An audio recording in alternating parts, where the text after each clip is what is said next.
Amen, amen. Nalinga ba mama makasi. Nalinga ba mama makasi vraiment. Ba mama ba transformaka makambo.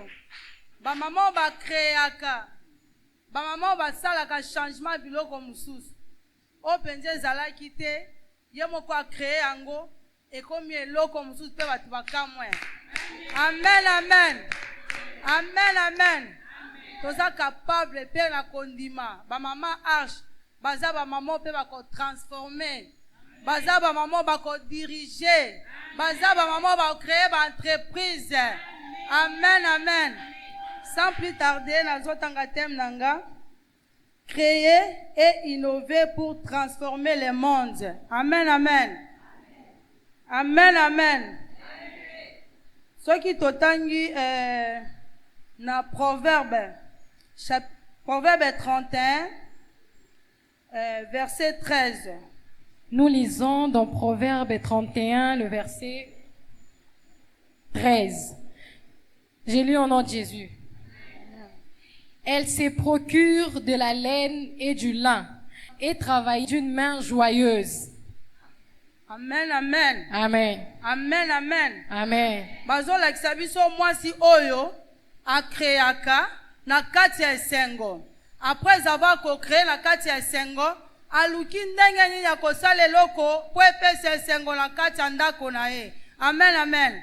Mwasi atala bite soki nazo emportaka chaque jour et kosala kombo avi na ngai te. Il faut nga pe na créer. Il faut nga pe na transformer. Na kasoko total na kati ya monde. Koza na basi minene, ba créer, ba transformer par nos idées avec l'aide du Saint-Esprit. Amen, amen. Moi soit ba soki tokititi na 15, babi moi soit bande kola la pongite. Soki total na 15, moi soit bande kola la pongite. Abande ko kanisa ndenge nini projet nanga oyo eko réussir. Moi suis abande ko la muka apesi na ordre na ndako na e atie ordre na kati ya ndako na ki azo kanisa eloko nini na ko réussir na journal lobby eloko nini eko pesa nga kombo ya sika na vie nanga. Amen, amen. Amen, amen. Toko créer n'importe quoi te. Avant to créer eloko na biso il faut oyeba eloko nini na ko créer. O to bengi loko la plan ya mutu. Oko créer n'importe quoi te oko échouer. Amen, amen. Oko créer n'importe quoi te oko échouer. Nazo répéter souvent avec l'aide Saint-Esprit. Otali, ce qui totali bien ba maman mingi ba échouaka. Azo créer parce qu'à mon voisine, azo créer pe. Non. Avant qu'on crée, il faut qu'on sache l'étude du milieu ba maman. Otali, qu'est-ce qui va me donner la victoire? Et là, on y repère sanga victoire na vie. Alors, nos plans na yo, oluki na créer. Après, oluki produit qu'on permettre na créer. Mais avant le produit qu'on permettre de créer maman, il faut ça là aussi. Étude du milieu na otali, et là qu'on s'en a créé. Est-ce qu'il y a quoi on a créé l'eau qu'on tambola? Ce qui a créé l'eau qu'on a quoi on a tambola? C'est parce qu'on trouvait place au bité. N'est n'a créé bon article à côté comme té. Il faut ça là awa. Si on a sali malé walanga. Malé walanga awa.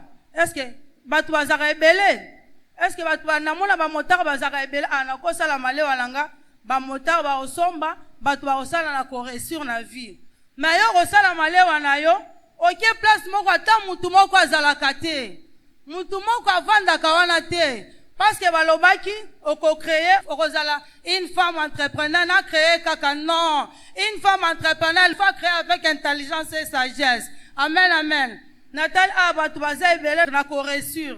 Tango oche malewa na oche wana, omoni bala moko ba motard bae. Omoni bala moko batu bazala ebele wana, ba technicien bazana, batu ebele ba chauffeur bazana. Au comment nous avons stabilisé qu'on a essayé et qu'on réussit. Pourquoi? Parce que ça là qui étudie du millier na yo. Amen, amen. Parce que ça là qui étudie du millier na yo. Ce qui totalement moi soyo. Tango abandé ko créer la eloko na e. Tango avant disami na kati eloko. Avant disami a comment ko sepela na eloko na e. Azala ki na ba idée. Avant ko créer eloko, tu dois avoir d'abord des idées. Il faut d'abord mi payer sa valeur. Il faut mi payer sa combo. Oyebi ke ngai un jour na ko guider ngai un jour nakozala mutu munene na mboko, ngai un jour nakogide bato ebele na nsima na nga. Ntango oza na baide wana okosala eloko sans koéchouer. Pe deuxièmement nde eza wana soki olingi osala eloko na yo ya liboso na koyebisa mama ebele kolingaka koyoka bato ebele te. Vize bisika ozokende, vize bisika ozokende bakopesa yo conseil kosala boye te. Mais comme ozo vize obiki eloko ekopesa nga victoire kende tina suka. Mais bampêchement mosusu eyaka ntango vize eloko mpo okende liboso oyoki bato baye mama beti eloko ozosala eske okoresir. Mais tant ke nga moko naza na conviction ke nakoresir, nakopersévérer jusqu'à la fin. Amen, amen, ba maman. Nakopersévérer jusqu'à la fin.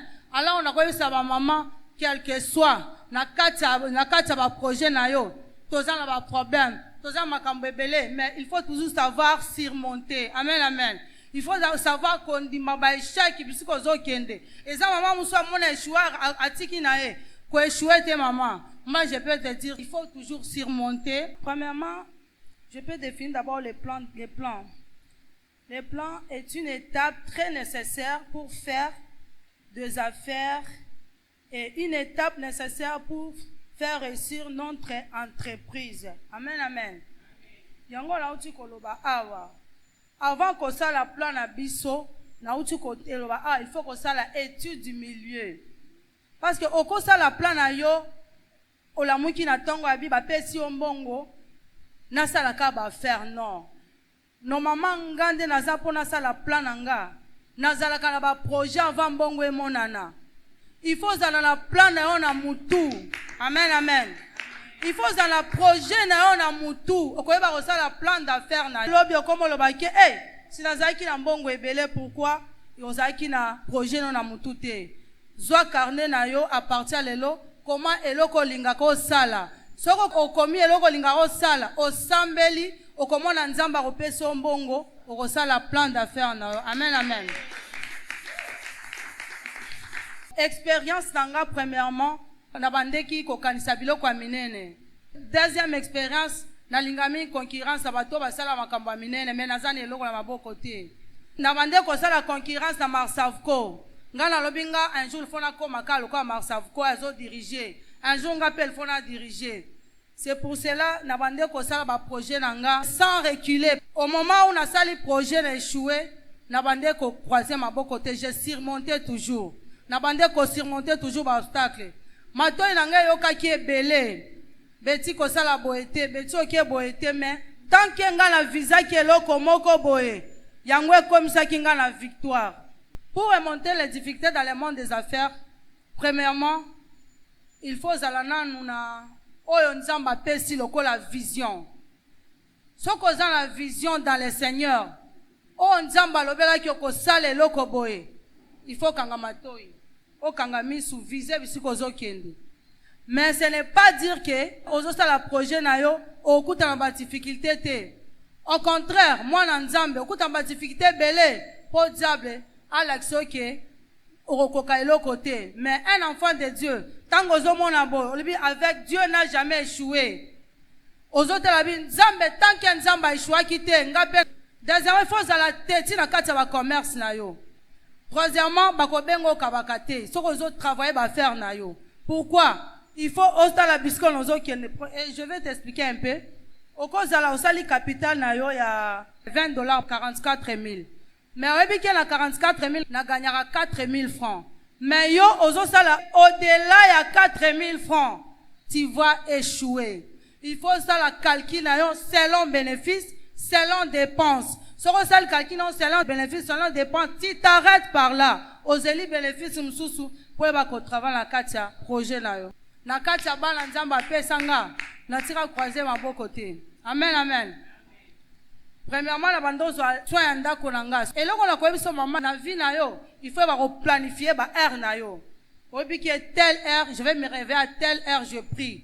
Telle heure, na s'occuper na ndako nanga, telle heure na arranger bana nanga et le reste, tu commences à faire tes projets. Parce que bana ba ko empêcher pour la projeter. Tu es là pour aider ta famille, tu es là pour aider ton mari. Tu es là pour aider ton entourage et ta famille. Tu n'es pas là côté la parce que banana, bazan la pose peut aussi quelque chose pour bazala bien. Bambonga ya bamibala biso ezan insuffisant.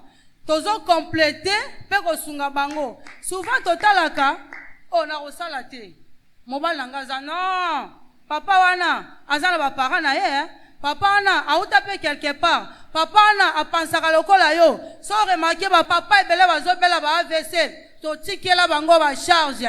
Tant que botso ban ebele, o tikile charge en mutu. Trop dépenser au repère de papa wana. Alors temps plein na yo, faut oeba ko calculer ba heure na yo. Ce qui maman oebi ko calculer ba heure na yo, o ko travailler. Maman, sans église o ko réussir de l'autre côté. Amen, amen. Parce que diable a l'ingament na nzamba avancer. Ce que zo sala ba projet so na nzambe te ko échouer. Et si ça le bosso eza nzambe. Yami balé eza oyo yo ko sala. Mais ce qu'on néglige à liboso, yo ba ki ami balé ko échouer. Yabaki ami balo ko échouer parce que nzamba za première position na biso. Ceux qui ont meki ko pesa nzambe mukongo, yabaki ko tikala ko réussir na vite. Oza na ba programme ba pesi yo. Par exemple, maman Nicole oza protocole. Oza en temps plein l'église quand même. Mais église pèse dans la poste à lisungi na yo. Église le bito vanda banda tongo ti pokwa. Toko futa loyer na nini? Toko somba carburant na nini? Ba micro so ke futi te okufi to resomba ngo na nini. Alors nzamba lolo za temps plein te. O sambeli o kiro luka. La Bible déclare celui qui cherche trouve. Bible le bito croiser maboko te. Et bon ceux qui au monde to vendre vont sentir moi mon pépé zoleka. C'est parce qu'on a fait sortir l'argent pour acheter les ventilateurs na kosomba groupe. En tout cas, que Dieu vous bénisse.